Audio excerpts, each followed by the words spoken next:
Olá pessoal, é muito bom falar com vocês um pouco da Palavra de Deus. Essa palavra mudou a minha vida e eu tenho certeza, vai mudar a sua também. Mas eu sei que muitas vezes nós ficamos frustrados porque as coisas não saem do nosso jeito. Parece que esse negócio de milagre só acontece com os outros, não é verdade? Quem é que nunca pensou, por que tudo é tão difícil na minha vida? Será que Deus não me ama? Será que Deus não ouve as minhas orações? Será que Ele não vê que eu estou me esforçando? Então tem uma passagem na Bíblia que eu acredito que vai te ajudar em relação a essas frustrações que a gente tem. Está lá no livro de Lucas, capítulo 5. Eu quero ler para você. Diz assim: entrando em um dos barcos, que era o de Simão, pediu-lhe que o afastasse um pouco da praia, e assentando-se ensinava do barco as multidões. Quando acabou de falar, disse a Simão: faze-te ao largo e lançai as vossas redes para pescar. Respondeu-lhe Simão: mestre, havendo trabalhado toda a noite, nada apanhamos, mas sob a tua palavra lançarei as redes. Isto fazendo, apanharam grande quantidade de peixes, e rompiam-se-lhes as redes. Então fizeram sinais aos companheiros do outro barco, para que fossem ajudá-los. E foram e encheram ambos os barcos, a ponto de quase irem a pique. Glória a Deus! Nós vemos que aqueles homens pescaram a noite toda e não pegaram nada.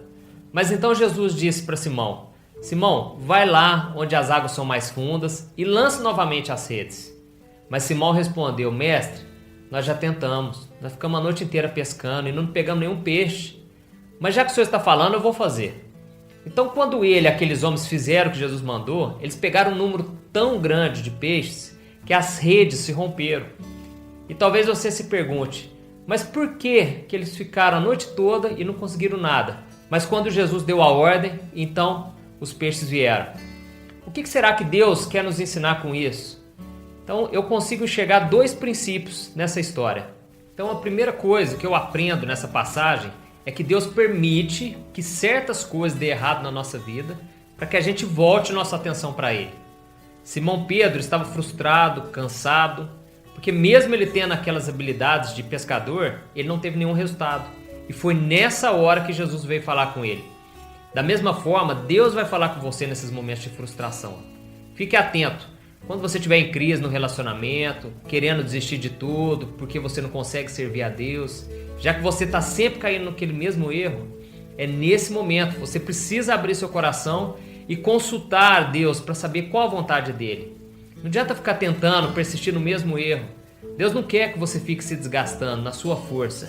Ele quer que você aprenda com o que deu errado e que você dê ouvidos ao que Ele tem para te falar. Então você vai voltar a fazer aquilo que Ele quer e não o que você quer. Você pode até achar que sabe fazer dar certo, mas se você não tiver a bênção de Deus, não vale nada. E o segundo princípio que nós podemos aprender é: Deus usa a nossa obediência nas pequenas coisas para nos abençoar. Você já chegou a pensar que se as coisas não estão dando certo na sua vida, é porque Deus não está querendo que dê certo? Eu já pensei assim muitas vezes, mas isso não é verdade. É que muitas vezes nós estamos tentando fazer do nosso jeito e Deus não está fazendo parte das nossas escolhas. Nós precisamos depender de Deus para tudo. Quando Jesus falou para Simão lançar a rede em outro lugar, Simão ele retrucou, dizendo que já havia tentado. Mas logo em seguida ele teve uma atitude de humildade e ele reconheceu: mestre, se é o Senhor que está falando, então eu vou obedecer. E o que aconteceu? Eles pegaram tantos peixes que tiveram que trazer outro barco para dividir as redes, porque elas estavam se rompendo. E é isso que Deus faz. Quando nós decidimos obedecer, por mais que para nós pareça loucura, Deus então ele opera o milagre. E eu tenho visto a cada dia que se eu for tentar fazer as coisas do meu jeito, sem consultar a Deus, sempre dá errado. Mas quando eu oro e reconheço a Deus nos meus caminhos, então eu vejo que Ele faz muito mais do que eu imaginei. E Provérbios 3, versículo 6 diz: reconhece o Senhor em todos os seus caminhos e Ele endireitará as suas veredas. Eu espero que você tenha gostado. E inscreva-se no meu canal do YouTube, porque lá eu estarei colocando mensagens, testemunhos, louvores e muito mais. Que Deus te abençoe.